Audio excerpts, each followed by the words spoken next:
Welcome back to Sip of Cinema, the 4-time BAFTA-nominated podcast where we do deep dives into cinema and other things also. I'm Alex. And I'm Andres. And before we dive into the subject matter for today, we're going to go ahead and show you the drinks that we're pairing it with. All right, today we're going to be making a good old-fashioned classic margarita. All right, so what you're going to need for that is you're going to need a couple of Rimmon glasses. I'll get into that in a moment. You're going to need 1.5 ounces of tequila. Today I'm using number Juan tequila. Top shelf stuff. Absolutely recommend. 1.5 ounces of that. 1 ounce of Cointreau and 3/4 of an ounce of lime juice. If that looks like more, it might be.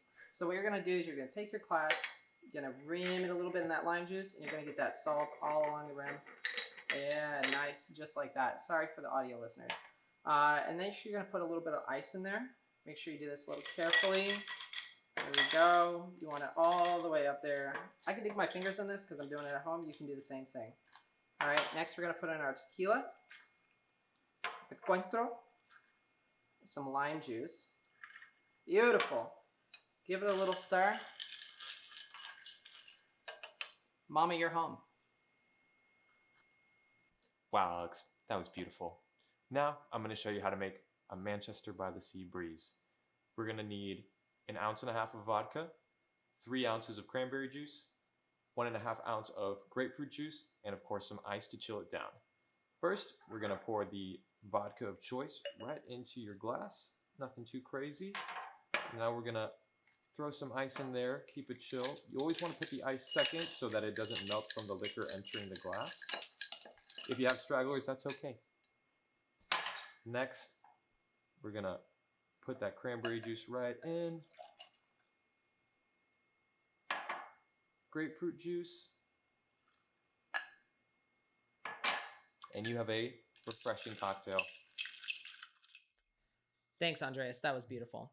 Now, today we're going to be doing a little bit of a dive into your favorite actors' favorite movies.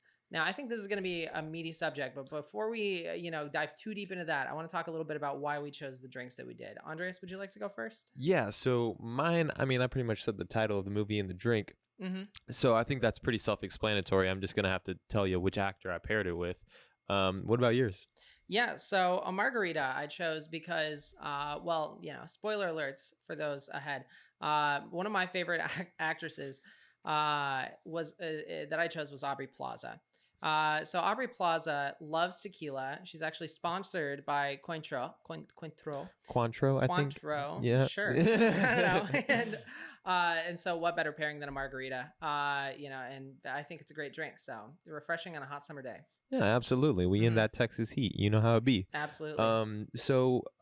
Since you're already talking about Aubrey Plaza, do you want to start off with her and start naming some of her favorites? I do, but first, I'm really curious. I want to just kind of talk about who all we picked and what was our criteria for picking Okay, them. word. That's a good point. Yeah. First and foremost, I want to say a lot of the actors I wanted to pick, I couldn't. So for example, Humphrey Bogart, probably my favorite actor ever. Ingrid Bergman, couldn't find anything for her either. I tried to cheat a little bit and pick directors who also acted, because that would have been easier for me. And I did get one in the list. Nice. But so like Orson Welles, I couldn't find anything on him. Truffaut, I couldn't find anything on him.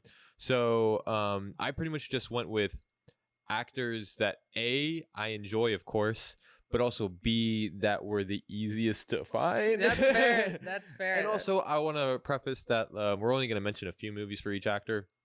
So these aren't necessarily their top 2 or 3 that we're talking about, on my end at least. It's just movies that they've said they enjoy that I picked because in some cases I also enjoy them, but in also other cases I just want to talk about them. That's completely fair. And yeah, ability to source this information was a huge limiting factor in being able to make this happen. So I completely understand that. So with that being said, who did you pick given your criteria? Do you want me to list all of them, or yeah, just I do. Oh, baby. Yeah, okay, yeah. Let me pull up the list. list. We'll dive into the movies here in a minute, but I really want to know who you picked. All right. So first, I have Paul Mescal. Second, I have Antonio Banderas. Third, I have Greta Gerwig, the director-actor combo right there. Fourth, I have Colin Farrell. And fifth, I have Paul Dano. That's a solid list. That's a stacked list. I completely understand that.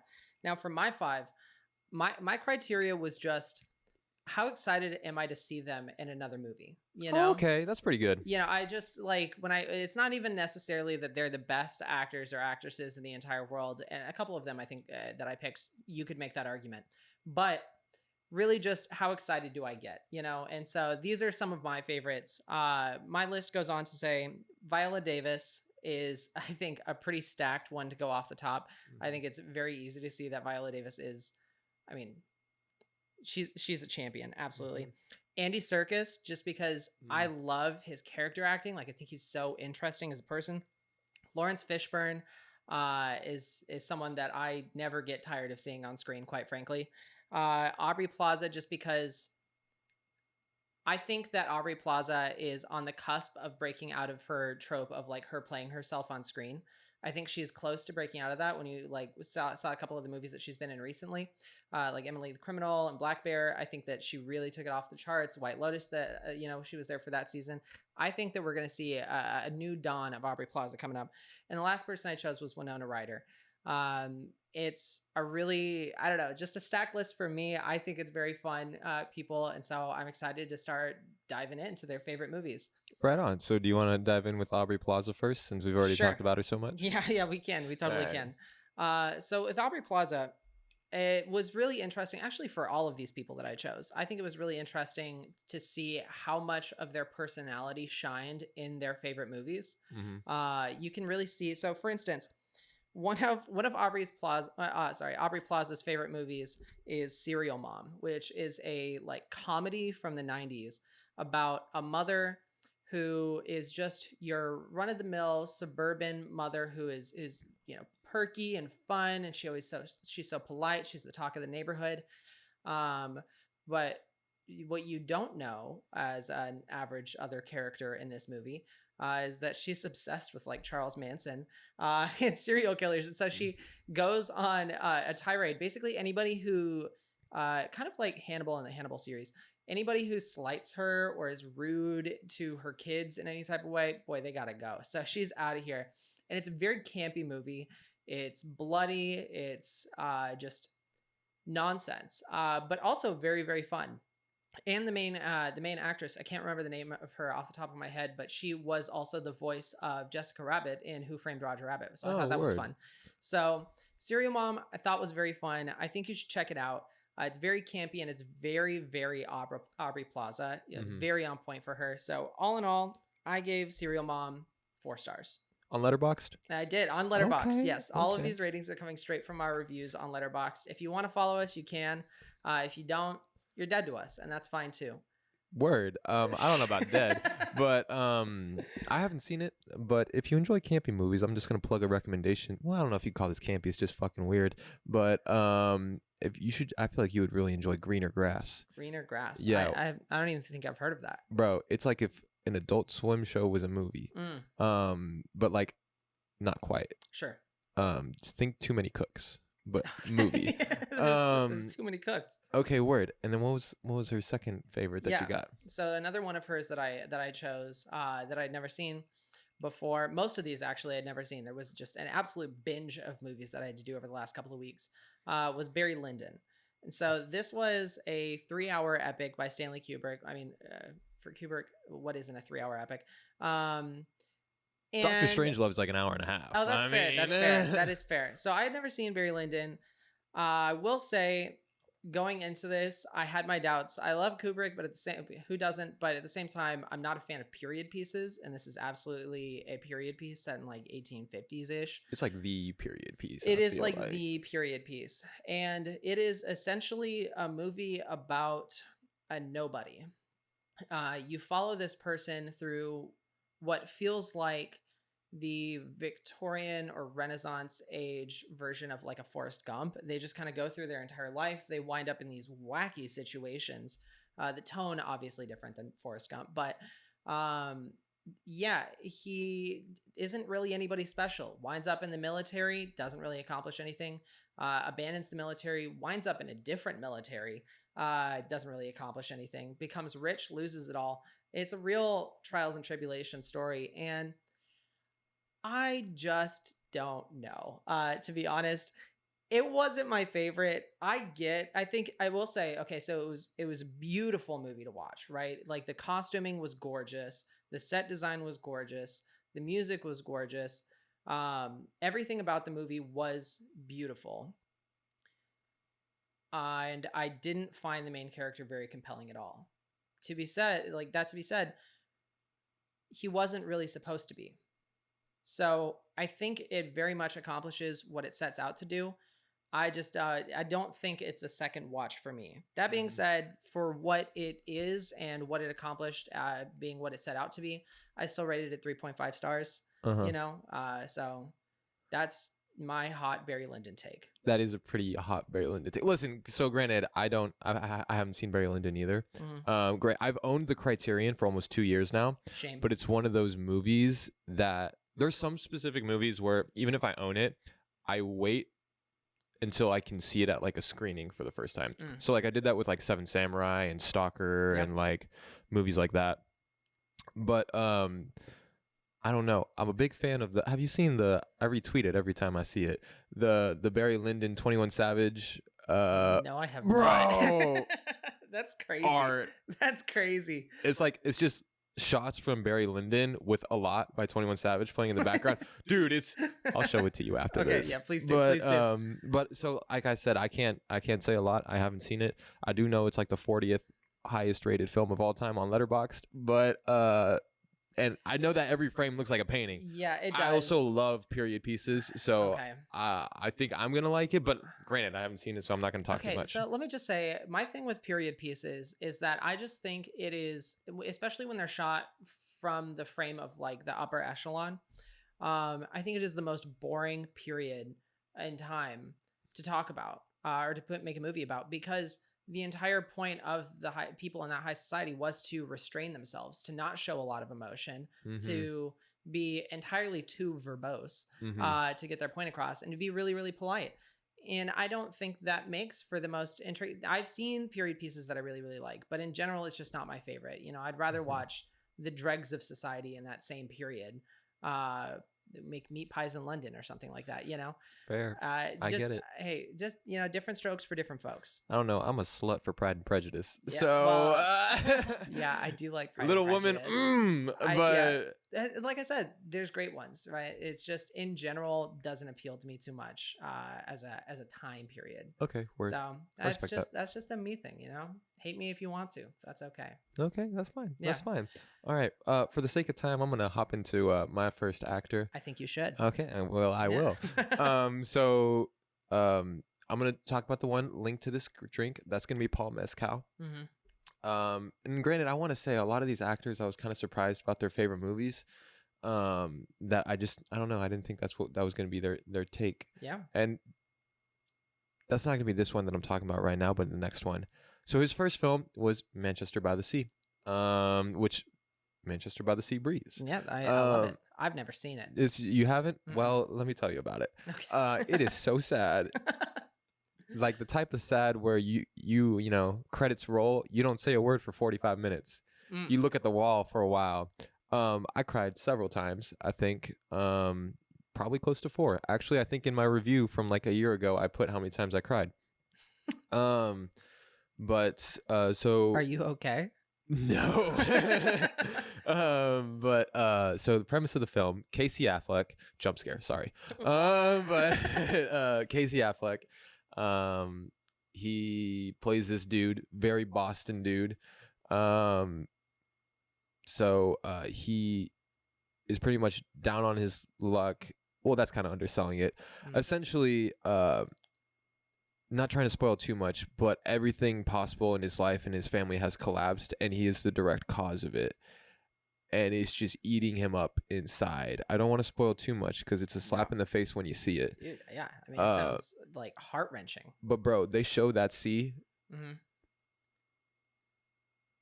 you get it. Say you less. Just get it. Say you less. Just get it. I actually just recently, part of the reason why I wanted to pick this one was because, I don't know if you listen to the Team Deacons podcast with Roger and James Deacon. I've heard a couple episodes, but I'm not a regular watcher yet. We'll see. Okay, word. Yeah. Well, they're not their most recent one, but the one before, they had the production designer that worked on Manchester by the Sea.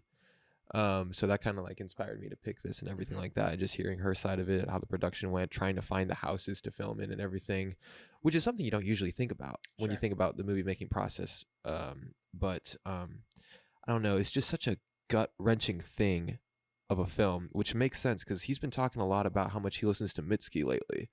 Mm. So I connected the dots. I said, Paul, Yep. I understand. You know, therapy is not that expensive. His second film that he picked, which I'm gonna premise this with, I'm not a big fan of this movie. I know a lot of people are, but I'm really not. Is Blue Valentine with Ryan Gosling. Mm. Um, I know a lot of people that love that movie. It's another very sad movie. Mhm. Paul, I'm begging you, go to therapy. But essentially, it's about a married couple. Their wedding or marriage is falling apart per se, and Ryan Gosling tries to save that marriage by booking one of those love hotels.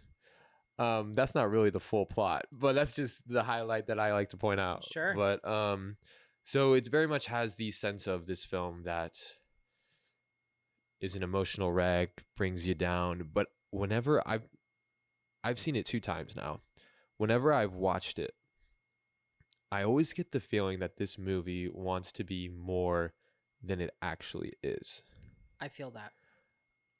Like it wants to have this air about it that it's this grand emotional spectacle, like really dissecting the traumas and lows of love. But dude, I didn't care. And I love crying during movies so much, bro. Yeah. Even the happy I cried twice during Barbie. Yeah, Like I've seen him cry during Godzilla yeah, dude. It's a many beautiful times. thing. But dude, this movie just never connected with me in any point. Mm. I don't know if you've seen it before, but have you? I did once, but it was a very long time ago. Like I was probably 18. Mm. So Okay, word. maybe, Yeah. I don't know. Something like that. But it was a very long time ago. But it very much has the feeling of a movie to me that it just I didn't retain anything from it. Mm-hmm. So credits roll, you know, I go do whatever I'm gonna do, and I've already lost a third of the plot, you know? Yep. And funny enough, there was another actor who did not make my list who also had this as one of their favorite movies. Interesting. And that was Timothy Chalamet. Really? Yeah, dude. So Sad Boys Unite. sad same dudes, different fonts. I don't know. Mhm. But I think I gave this movie like a 3 or a 2.5 on Letterboxd. I don't remember. And I gave Manchester by the Sea 4 or 4.5. I don't remember. I don't really remember exactly what I gave a lot of these movies, but Sure. around that range. All right, so who's your next contestant? Sure. So next, I'm gonna go for the great woman herself. I'm gonna go for Viola Davis because I really thought Viola had some really, boy, she is just a theater girl, isn't she? She loves, so like her choices. The first one that I'm going to talk about is Citizen Kane. Citizen Kane, old movie, very influential. I finally get the references, you know, Rosebud, and it was fun. It was a great movie. I thought it was very interesting. It was very different. I had never seen it before. I did this watch recently, and it was very different than I expected it to be. My general takeaway was that for the first half of the movie, my thoughts were like, "Oh, Great Gatsby wishes he was this guy." You know, this guy's got all this money. He's No, he doesn't, bro. No, he he does not doesn't. wish he's that guy. The second half of the movie was not. Oh my god, he just absolutely gets all this, just all this external validation from other people, and uses his money to buy love essentially, and loses everything. And it was just, I don't know. I thought it was beautiful. You know, I thought it was really well done. It made me laugh. It's crazy that a movie came out roughly 80 years ago, and can have still this kind of air about it that stands the test of time. I think it definitely is one of those movies that stands the test of time. No, yeah, man. The first time I saw it, I saw a screening of it. Turner Classic Movies does this really great thing where they screen old movies on anniversaries and such. And in the first scene alone, it is actually just baffling how many technical advancements they make. Like when the snow globe rolls and everything like that, and you zoom in, like, dude, you could teach a whole class on this movie. Oh yeah. Which is very stereotypical to say, but before I saw it for the first time a few years back, I never understood the hype. I always heard, "Oh, it's such a boring old movie. It's just a dude talking." Dude, it legitimately is one of the films that changed the way I look at films. Sure. So I Yeah. have a very deep love for this movie. The sense of there are certain moments in this movie where the way that it's shot portrays pretty much everything that you need to know. You could have it on mute and you could feel exactly what it's trying to portray. For instance, towards the end, like they're in the mansion, him and his wife are separated across an entire room. They're having to repeat what they're saying to each other. There's so much physical distance between them. It's a pretty on the nose, kind of reference to how much space they've had in their relationship, how much they've grown apart. But at the same time, I also think it was really interesting. I did not realize that this was going to be the type of movie where essentially there are reporters kind of piecing together the stories of his life from other people's perspective or their portions of their relationships with Mr. Charles Kane. And I thought it was all very interesting. Everything about this movie was very interesting. And for that reason, though I did not think it was a perfect movie, I thought it was so fantastic. I gave it 4.5 stars. You want to hear something really depressing? I'm not sure, I guess. Guess how old Orson Welles was when he made that movie? 17. I don't know. He was like 20. I might be off on this, but I think he was like 24, 25. Yeah. When he made that movie. Yep. And we're older than him, and we're making a podcast. So. Yeah. Anyways, next movie. Next movie. The next movie was Clute. Have you ever heard of Clute? Spelled with a K?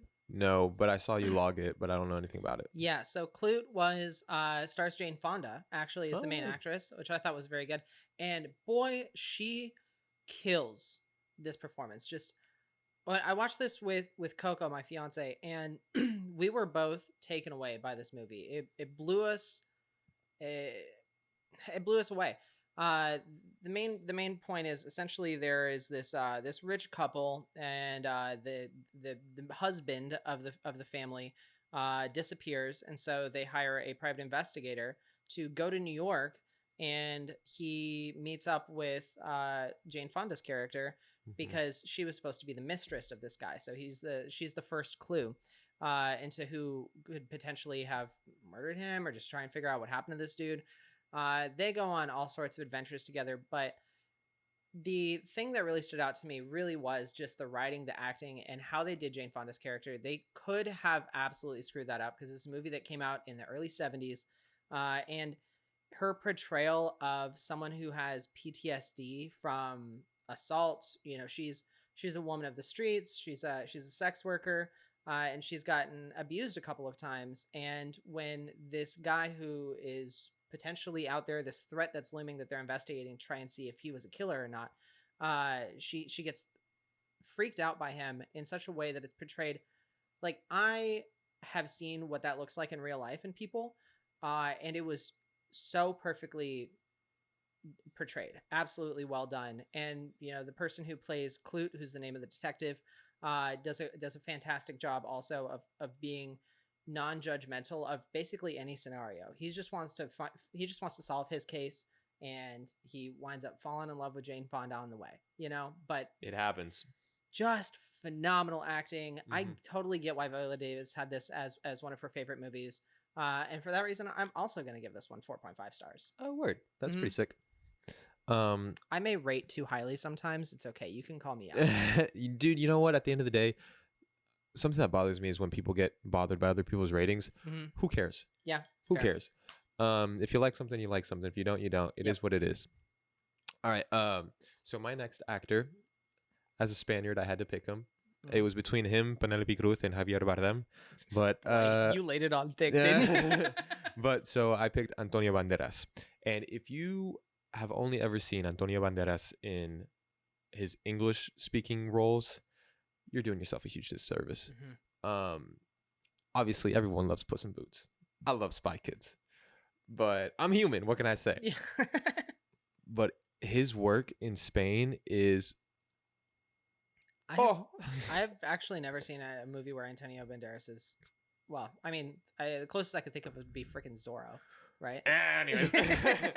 But he's done a lot of great movies with Pedro Almodovar.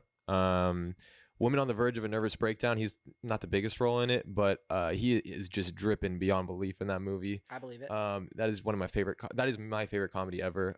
He's also really good in Pain and Glory, where he got nominated for the Oscar and somehow lost to Joaquin Phoenix, playing a lesser version of his role in The Master, which is crazy. But we won't get into that. So the first film he picked is a flick called Exterminating Angel, a Spanish film from the 1950s. It's either like 1959, 1962, something like that. I went into it completely blind, which I'm so glad I did. Yeah. So pretty much the premise is there's this big fancy dinner party at this rich home, and before it starts, all of the staff are like leaving, and they like can't explain why they're leaving. They're just like, I just gotta go, I don't know, I hope you'll forgive me, I love working here, but I just gotta go. And they're all leaving, and they all get fired, and the guests are there, and eventually the dinner party evolves to where they all go in this parlor room. Nighttime rolls by, they're hitting like 3 a.m., 4 a.m. No one's leaving, no one's trying to leave, and the host is like, God damn, get out of my house. But he's not going to say it because that's not polite. So eventually everyone just goes to sleep in that room. They wake up the next morning, and the host and his wife, they're still like, why is no one trying to leave? I guess we have to serve them breakfast. And so the only guy left on staff that has not been fired yet for leaving brings in breakfast. And then people try to, they're like murmuring amongst themselves like, man, why aren't we leaving? Why is no one trying to leave? Yeah. So then they try to leave. And then they discover that they can't. Yeah, it's not in the cards today. There's no reason why they can't. They just can't. They walk to like the doorway, and they're just like, I can't go through this. What? And that's the whole premise of the movie. What? They're in there for days. What? And then they show the police investigation on what's going on. And it's just like, there's this one part in the film where, it's like a mass hysteria thing? bro, kind of it's thing? so funny. It's so What? funny. They never explain it. And then the police are like, all right, we're going to build these giant megaphones, and we're going to give them instructions, and we're going to tell them how to get out of the house. And like, yeah, that's a really good idea, except we're not going to do it. And they're like, why? And they're like, we could just go inside the house. And like, oh, you're right. And then they never go inside the house. What? So it's 90 minutes of just them never leaving and them never going inside. It's absurd, but also it is such a great commentary about like class systems. Sure. There's this one line that really hits hard, and verbatim it says, these are all upper class, super rich people at this dinner party. And one lady, unprovoked, just goes, I think poor people don't have the same kind of pain tolerance as us because they're just not the same. Verbatim, that's what she says. Bold. Exactly, dude. It's just a beautiful commentary on classes and wealth division, inequality, yes. Yeah. And I gave it 4 stars. It was a good time. Okay, fantastic. Yeah. And now my next movie for Antonio Banderas is going to be very typical. We were bound to have someone say this movie. I almost didn't pick it, but then I did because I thought it was important that we do discuss it because, elephant in the room usually, and that's going to be The Godfather. Of course, dude. I actually specifically did not pick people that chose The Godfather because they always decided to pick both 1 and 2 as a combo movie. Yeah, and I just thought I figured you were going to cover it, to be honest. Oh, that's fair. Thank you. I appreciate that. I got it covered. Yeah, there we go. So my boy Antonio, big fan of this. As an actor, I totally understand that. Marlon Brando kills it. Just one of the most, probably debatably the most iconic film in American cinematic history. And I feel like everyone's very tired of hearing that. Everyone, there's a lot of people like, I just don't get it. Why does everyone think it's so good? Well, let me tell you why. Yeah, let's dive in. Completely innovated use of lighting, with the overhead lighting, bringing down the shadows and everything like that. Great writing. Yeah. Also, quick side note, I just want to talk about how I saw a tweet recently that someone said, so you've seen the movie, right? Yeah. Yeah. So Sonny, he gets, Yeah, it happens. but there was a tweet where someone said, every single decision that Sonny made when he was briefly in charge was absolutely the correct one, even if they didn't do it. And I was like, man, Mr. Coppola, what were you trying to say with that? Yeah. Which, granted, he didn't write it. It's based off a book. I understand that. I just love Francis Ford Coppola. But Sure. but I don't know, man. It's just everything from acting to writing to production design, lighting. Um, I can't tell you anything that is done wrong in this film. Mhm. I do like it better than the second. I know a lot of people like the second better. I disagree. Okay. Just because this one has a very special place in my heart for me, and I feel like there's not a lot left to say about it. So I'm gonna keep this one brief. I gave it 5 stars. I think that's fair. I've I probably think seen that's yeah, I think that's fair. yeah about I've probably seen it like 10 times, so I just don't want Yeah, to dive into we it. don't want the film bros coming for us. So I think 5 stars is warranted, but also I think Mhm. the film warrants 5 stars, quite frankly. Yeah. So that's good. Mhm. Perfect. So on to my next individual. I'm gonna go with Andy Serkis. And Andy Serkis seems to be a big fan of movies that are 3 hours long, and the last hour of the movie has a very different tone than the first two. So to kick things off, I'm going to talk about Apocalypse Now. Have you seen Apocalypse Now, Yeah, right? multiple Yeah, times. yeah, I figured. Yeah, Uh-huh. you watched it when we were living together. I just talked about how much I love Francis Ford Yeah, Coppola. obviously, stupid. So Apocalypse Now, I think, is a gorgeous movie. It's a great portrayal of the the effects of the Vietnam War, how absolutely brutal it was.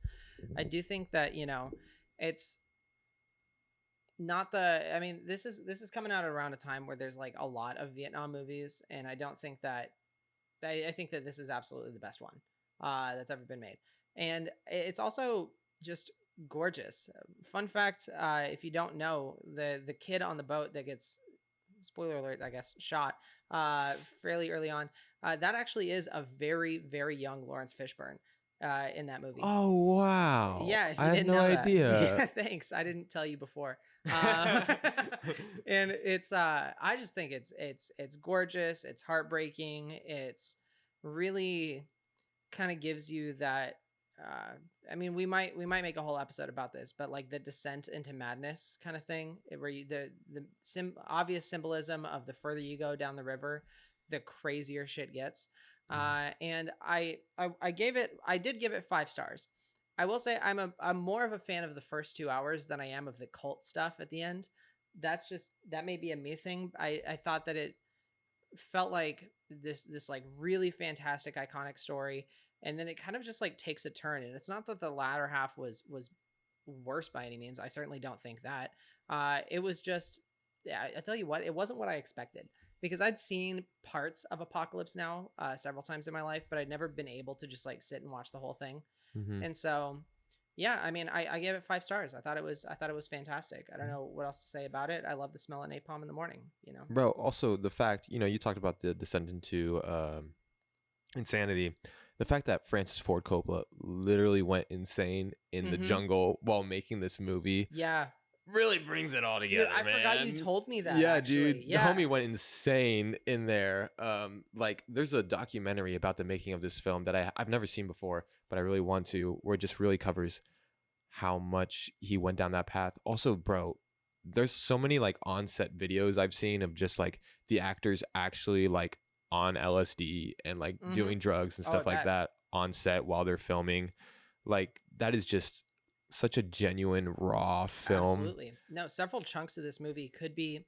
It's so funny because it it gives itself room to breathe, being 3 hours, and I really really appreciate that, because you could very easily chop out scenes from this movie and color these scenes like a comedy movie, these scenes a drama, these scenes an action movie, and they're all there's I don't know, it really plays around with you, which I guess is kind of the point. Mhm. And so I thought it was very heartbreaking, but also super fun.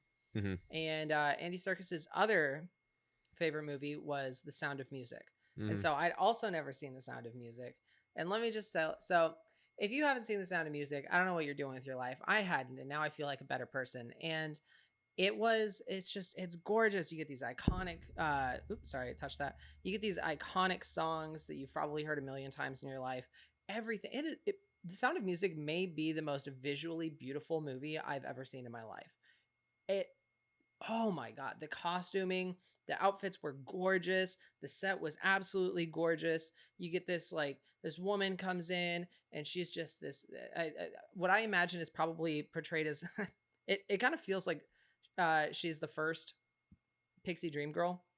She doesn't have a care in the world. She laughs, she sings, and she, you know, tears open a closed off man's heart, and then they get married, and it's beautiful. And then Nazis come in. Dude, yeah, there's a lot of Nazis in the movie. There's a lot of Nazis. I mean, like they have the Heil Hitler stuff, and they like hint to it through earlier in the movie, and you know like when it's set. But boy, oh boy, and after the 2 hour mark, they really do again take a hard left turn, and all of a sudden it's really about Nazis.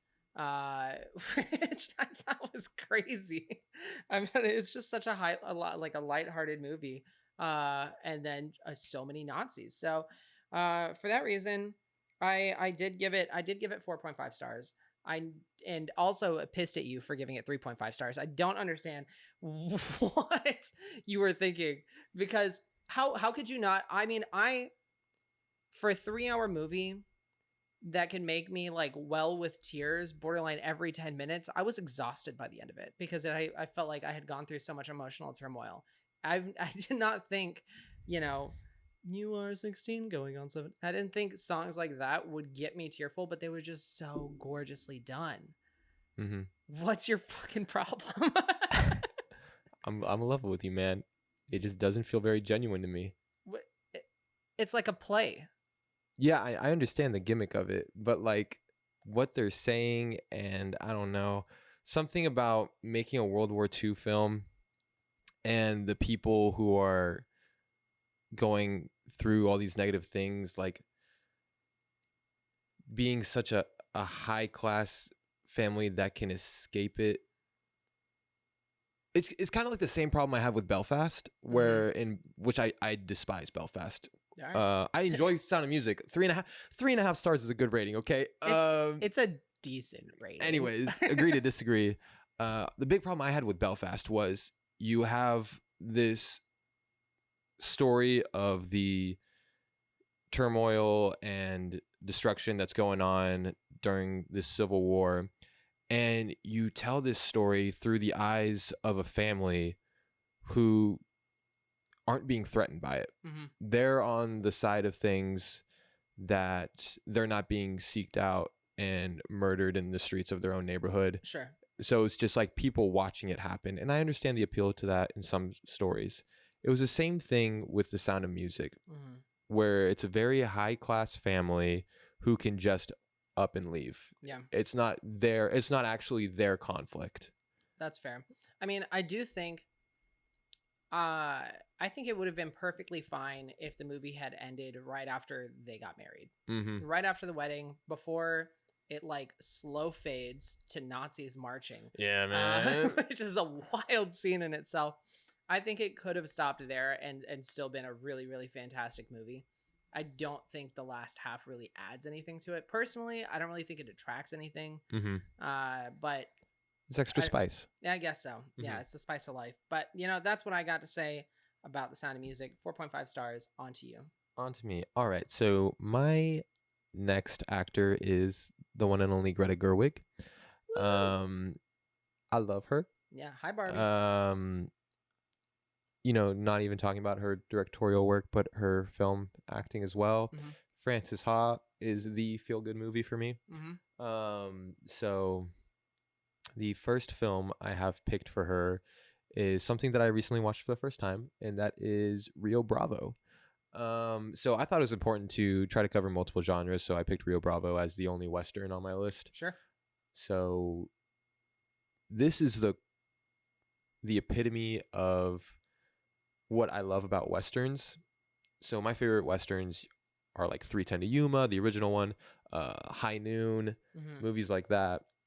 And Rio Bravo really reels in the formula of this movie is building up to one big thing. You know, they're fortifying for this big shebang at the end. Have you seen Rio Bravo? I have not. So it starts off, this dude kills another dude in a saloon. Mm-hmm. Sheriff brings him in. and his brother is trying to bail this dude out of jail. Right. So they have like 30 dudes around the town. It's just the sheriff and his gang of like, he has an old crippled dude. His name's Stumpy. Don't we all? Well, I don't he know why I said has that. a not at all functioning alcoholic who used to be a great shot. They call him Borrachon because he's always drunk. Sure. And then he has this kid who joins in partially through that is like a young hot shot, no experience under his belt. So it's very much the definition of ragtag team versus an army. Kind of like Seven Samurai, kind of like Magnificent Seven, but Magnificent Seven and Seven Samurai don't have this much ragtag to them. But it's just the culmination of this formula done ever so well. I'm not a huge Western guy, but they just do something for me sometimes. Sure. Yeah. There's a lot of Westerns I don't like, Yeah. but it is hard to beat a well done cowboy. You know, I'm saying, and man. like a sheriff in a standoff and a whiskey at a saloon. Mm-hmm. Yeah, exactly. Yeah, You get it. I get it. But no, yeah. So it was my first time watching it. I'm not embarrassed to admit, and I gave it 4 out of 5. All right. I think right. that's pretty good. Thanks. I think that's great. All right. And my second film for Greta Gerwig is another film that I saw at a screening recently, maybe I guess about a year ago. But Singing in the Rain. I saw it for its I think 70th anniversary screening. And this is a film that up until that screening I had seen in bits and pieces on Turner Classic Movies. Growing up, and really the musical movie. Yeah, it really is. I mean, I think it's in the top 10 for the most recent Sight and Sound list. It's just, you can't watch it and not feel good. Kind of like a lot of things you said about The Sound of Music. But there are some good similarities. Well, in terms of just being absolutely iconic musical movies, you know, and just having this energy of feeling good and everything. I just feel when you talk about the musical genre, Singing in the Rain is one of the films that you have to talk about. Yeah, it goes hand in hand with it. It just, I don't know, everything from choreography to the numbers themselves to, man, that sequence that has no business being in the movie, but is just in there where it's like a dream practically, but it's like the show they want to do. Beautiful, bro. Absolutely. Beautiful. So it really, it's not like a groundbreaking thing, but it's the musical that has stood the test of time more than any other musical. And it is one of the few films that I'll say that is a mandatory viewing for anyone and everyone, whether you like musicals or not. So a lot of the same things that you felt and said about Sound of Music is what I want to say and feel about Singing in the Rain. Sure. Yeah. Fun for the whole family. Exactly. And that's another one where I feel like I don't have to say a lot about it. Everyone's seen it. I don't remember if I gave it 4 or 4.5 on my most recent viewing on Letterboxd, but yeah. In your heart, is it 4 or 4.5? That's a good question. I don't know, 4.25. Super. All right. Who's your next person on your list? Yeah, my next person that I'm going to talk about is Lawrence Fishburne. So, he is a fan of movies that, one of the ones that I didn't pick to watch and I haven't seen because I just didn't have like 4 hours to sit down. Like I have a job, right? I haven't seen Lawrence of Arabia. That was one of his favorites too. I had a lot of people on my list that had Lawrence of Arabia, and that's another one where I'm waiting to watch it properly for the first time. And I didn't pick it because I also do not have 4 hours to spend on it. But one day I will. We'll do that together, and we can watch the Apocalypse Now direction or whatever thing together. So, yeah, that sounds great. That sounds great. So he tends to pick movies that are have just like some crazy stuff going on in the background, or like divisive stuff going on in the background, but have like a good heart to them. So the first one that I'm going to talk about for him is Shawshank Redemption. I feel like I don't even really need to talk about this. I don't know a single soul that hasn't seen this movie. Shawshank Redemption, absolutely one of the greatest movies of all time, in my opinion. It's just, I don't know. It's a beautiful movie. I love the determination. I love the way that it's shot, the growth of the characters, the kind of fascination with the narration. I don't really need to dive too far into it. I'm going to give it 5 stars. That's fair. Can I say a fun tidbit about it? I would love a little tidbit. So, Shawshank Redemption, shot by Roger Deakins. I recently went to a Q&A with him. Out of body experience, first of all. And he said that, you know, the most iconic scene where like he like gets out, it's raining, he looks up, Yeah. you know, that's that was not supposed to be the shot used. Really? They had a whole train sequence planned that they were gonna do, but I forgot why he said they couldn't do it, whether it was like a time thing or a budget thing. So director gets with him, he's like, Roger, what do you think we should do? And he goes, well, what if we just have him look up? And that's how that shot was born. I love that. Yeah. I love that because I think that scene really shows. Well, I mean, he literally just crawled through shit. Literally, literally, yeah. Like this is a moment of freedom. Like it's getting washed off of him. He looks up. He feels free. He is free. And I love that wasn't even a part of what they originally had planned. And it worked out. And sometimes I think that kind of, I don't know, sometimes organically stuff just happens when you're shooting movies that makes it, I think, even more iconic or more groundbreaking or more, I guess, grounded and emotional. So yeah, 5 stars on that. The next one was To Sir with Love, which is a story about a man who has like a varied background. He's a black man. This is set in like 60s England, and he is just really coming to London to get a job, and winds up as a teacher at essentially a public school for ne'er-do-wells, like really the broke families of the neighborhood.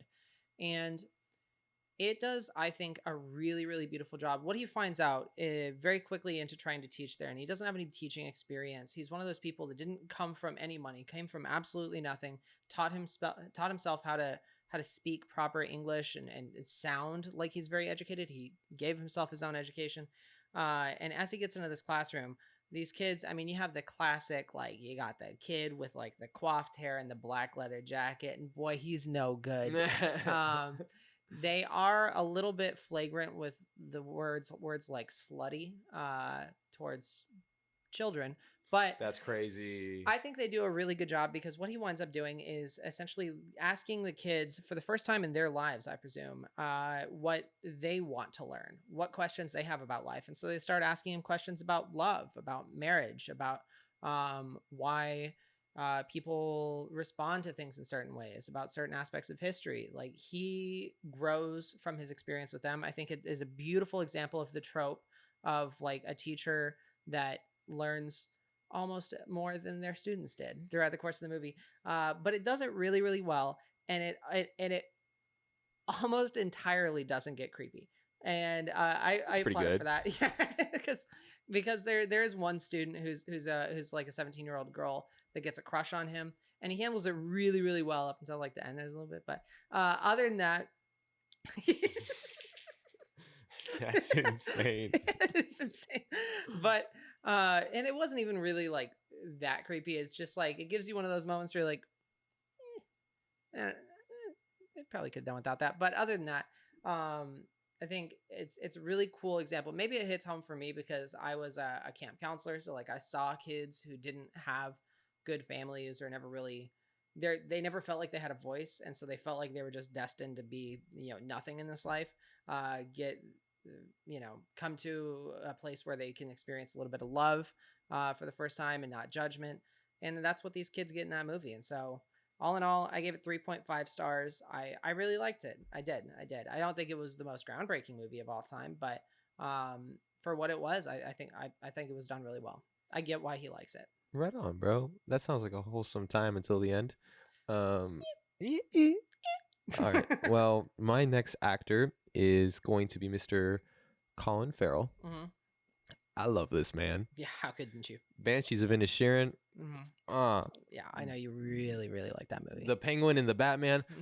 Yeah, that's but what the hell was that? That's how I feel, Alex. All right, don't try to. But yeah, Colin gets him going.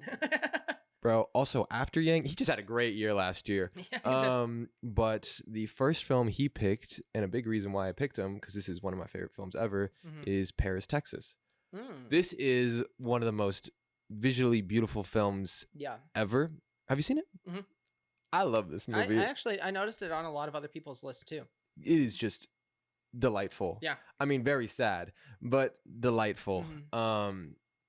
Just the framing of everything, the colors, the reds, the greens, Yeah. the storytelling itself, that scene where they're in the booth at the end, he's like talking about their relationship and she's realizing it's him. Yeah. And just for those who haven't seen Paris, Texas, sorry about that. For those in the audience. This is the story of a man. He's found in the desert, just walking through the desert. And then they get in contact with his brother.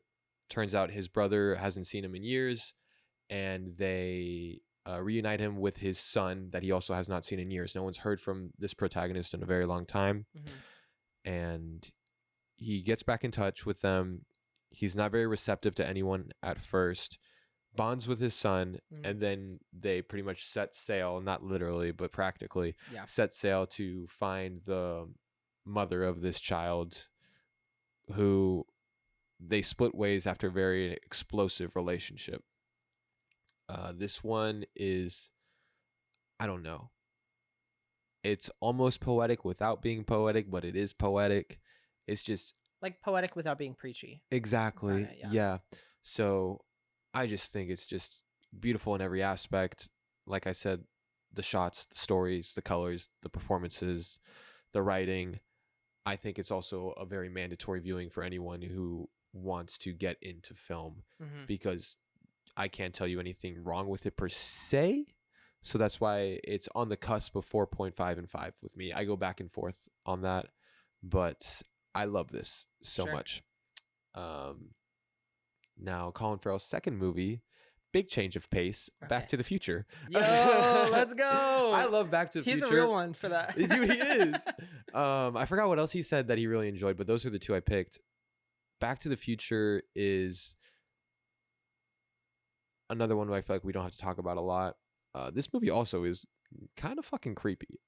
Yeah, but that was a big thing back in earlier days. But okay, well, I don't think the 80s is like that earlier. Well, there's a lot of 80s, like like Fast Times at Ridgemont High. Yeah, that's creepy too. That's true. Like, I guess it doesn't feel like 40 years ago there should have been that many people being like that. I'm sorry, I took that. No, you're good, bro. But this is a really cool success story. And I feel like the 80s is such a great time for science fiction in general, and so many different types of science fiction, where you have the heavier science fiction like Alien, The Thing, all that jazz. It was a huge time for propelling forward like what was capable with movies too. Exactly. Yeah, man. You had groundbreaking stuff for prosthetic effects, for visual effects in general. Miniatures, yeah, absolutely. And it's just, Back to the Future is just such a typical example of that. Now, granted, as iconic as it is, it doesn't move me all that much. No, I mean, it's a fun movie. It's fun, exactly. It's a popcorn movie is what it is. So that's why I'm not like desperately in love with it, but I enjoy it a lot, and I'm always happy to watch it. Say what you will about the other two, but I give Back to the Future a solid 3.5. Yeah, I think that's fair. I think it's fair. It's a great movie. It's a fun watch, but I wouldn't necessarily call it like. I feel like you can be iconic without being groundbreaking, and I feel like that's what Back to the Future was. So I totally get that. Absolutely. With that being said, I'm going to go ahead and go into my last individual from this list, and that would be the iconic, the wonderful Miss Winona Ryder. Winona Ryder is also very much, in my opinion, like Aubrey Plaza, one of those people whose favorite movies is very telling of their brand as an individual. So one of her favorite movies was Withnail and I, spelled like Withnail and I. And it is very much like a Fear and Loathing in Las Vegas if it was set in late 60s London. Just in the sense that it's just this like binge of these two individuals, one of them named Withnail, the other one I. Just kidding. He has a real name. Okay. And essentially, what they're just absolute strung out wannabe actors who are, I mean, they're struggling to even comprehend reality, let alone find a next meal to eat. It also features, which I was surprised by. I forget his freaking name. The guy who plays the uncle in Harry Potter, the like real grumpy guy. You know what I'm talking about? Uncle Vernon. No. The like the Muggle. Anyways, whatever. Yeah, Uncle Vernon. I don't know. We'll find a picture. We'll throw it on. You'll know who I'm talking about. He is a very rich uncle of Mr. Whitnail, and he is also very gay, and he tries really too hard to get with Whitnail's friend.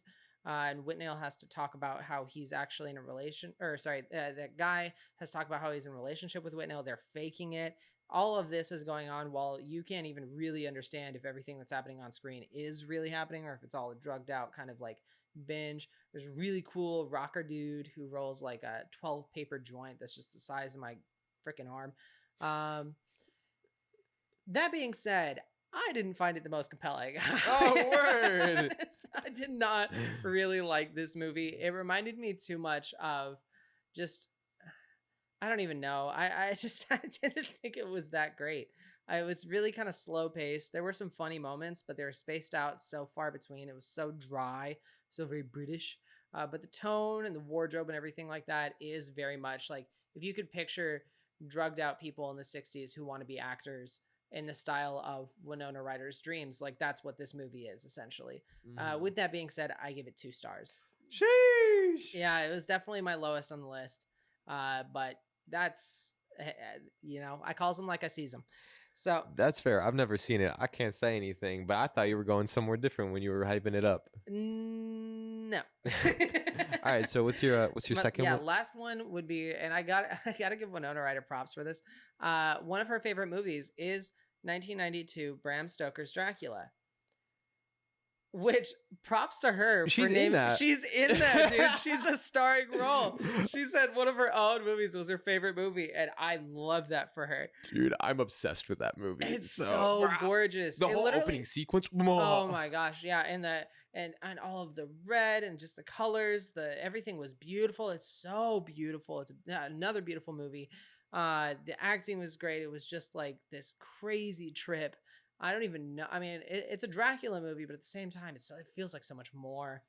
And I guess that could be considered kind of like a period piece too. But at the same time, it is very much not really like a period piece in the sense, in the way that it's portrayed. And I just thought I thought it was super fun. I gave it 4 stars. I thought it was beautiful. I thought it was fun. I thought it was a trip, dramatic. Everything I guess really you could want out of a movie. It just it has so much personality. It has a ton of personality. It is so much personality. It's so bright. It's so vibrant. It's so beautiful. It is very dramatic. Yeah. Keanu Reeves is Keanu Reeves in that movie. That was another thing. The fact that I did not know, because this is also my first time seeing this movie too, so I did not know that Winona Ryder and Keanu Reeves were like, that was crazy to me. Yeah. That was a crazy crossover. Super fun. Anyways, go ahead. That's what I got to say about my movies. You know what? That's actually a perfect segue into mine. Because my next actor is Paul Dano. Okay. That's not the perfect segue. I love Paul Dano. He's such a little freak. Mm-hmm. I love him. Yeah. But his first film that he chose, and this is from his Criterion Closet video, where he just goes in, does Criterion Closet things. He picks My Own Private Idaho, which is starring Keanu Reeves and River Phoenix right before he passed away. Now this movie is a romance between Keanu Reeves and River Phoenix, where they're part of this like bag of boys who are like homeless. They're living in the city, very lost boys, but grown up and in a city and not in Neverland. Yeah. And they go on this whole adventure dealio to Europe and back, and they're just very into each other. They're like I wouldn't say they're in a relationship. They're just like bros who kiss and do more. So take that as you will. But it really pulls at the heartstrings. It's really beautiful. I do have some problems where I never fully connected, especially in the last act of the film. And I do have problems with Keanu Reeves' acting. Yeah, that's fair. But River Phoenix kills it. Mhm. Absolutely kills it. And I just think it's a very beautiful film. I'm not dying to rewatch it or anything like that, but But you're happy you did watch it. I'm happy I did watch it. Okay. It's a solid 3.75 for me. I gave it a 4. You keep doing this. We Bro, can't I'm do sorry. quarter stars I'm on Letterboxd. I don't know what sorry. you're. But if I on a different day I might give it a different rating, but I'll stick with 4 for now. Uh-huh. But I think it is pretty beautiful. I love River Phoenix, and I would recommend. Now Paul Dano's second film Mm-hmm. is from one of my, I'd probably say like top 3 directors of all time. It's called Good Morning. It's by Yasujiro Ozu. Okay, I haven't seen that either. Bro, let me tell you about this I've movie. got so many movies I have to watch from your list. Bro, this flick is about these. First of all, Yasujiro Ozu, pretty much the man who owns the slice of life genre. The type of movies where nothing happens but everything happens, and you feel like you have to call your parents right after you watch it. Ooh, love that. So like Tokyo Story, I think got rated number 4 on Sight and Sound on the most recent poll. But after I saw Tokyo Story the first time, like, once again, nothing happens in that movie. Mm-hmm. But I felt like I was the worst son in the world, and I had to make amends with every family member I've ever met because I just did not want them to like die. See, I'm shopping around for a therapist. I'm not sure if I can watch that just yet. Bro, you know what? It might be the pushing factor to get a therapist. But it's actually, so all of his movies are so beautiful. Good Morning, on the other hand, is a movie about 2 little kids Okay. In rural Japan. And this takes place in like the 50s, I want to say. Mm-hmm. And their neighbors have a TV. Coolest thing in the world, right? They can watch wrestling over there. What? They're obsessed with sumo wrestling. They love watching it every day. Mm-hmm. Their parents hate when they go over there, and they're begging their parents, Mom and Dad, we want a TV. We want to watch wrestling at home. Parents won't do it. So what do? They take an oath of silence for the whole movie. Well, not the whole movie, but a good part of the movie. They just do not talk because they want a TV so bad, and their parents won't buy it for them. And there's a lot of fart jokes. Like, so many fart jokes. Wait, when did this movie come out? In the 50s. Wow. Yeah. Heavy farts in the 50s. Dude, heavy farts in the 50s, bro. So it's just, all of Ozu's movies are absolutely beautiful. They're, what I love about his filmography and a lot of Eastern cinema in general is just that they make so many aspects of everyday life poetic. I've used that word a lot, but But we're talking about actors' favorite films. Like, they're going to be some poetic ones. I don't know what you want. And I think it really makes sense that this is one of Paul Dano's favorite movies based off of a lot of his works and how he just conducts himself in general. So I absolutely love this movie. I gave it a 5 out of 5. Really? I love this movie, bro. You're not one to really just dole out 5s like that. So. I think I only have like 40 movies that I've given 5. Yeah. Out of like the 1,200 that I've logged. That's so, impressive. Yeah. All but right. I would recommend that movie and all of Ozu's movies, and that's my last one. That's there it. we go. Yeah. Hey, we did it. We did it, bro. Hey, That's what I'm talking about. All right. With that being said, I do want to know before we cap out at the end of our weekly annual decade-long podcast, ongoing and still running, what movie from the ones that you had to watch for this episode, what movie would you the most recommend for people to go watch?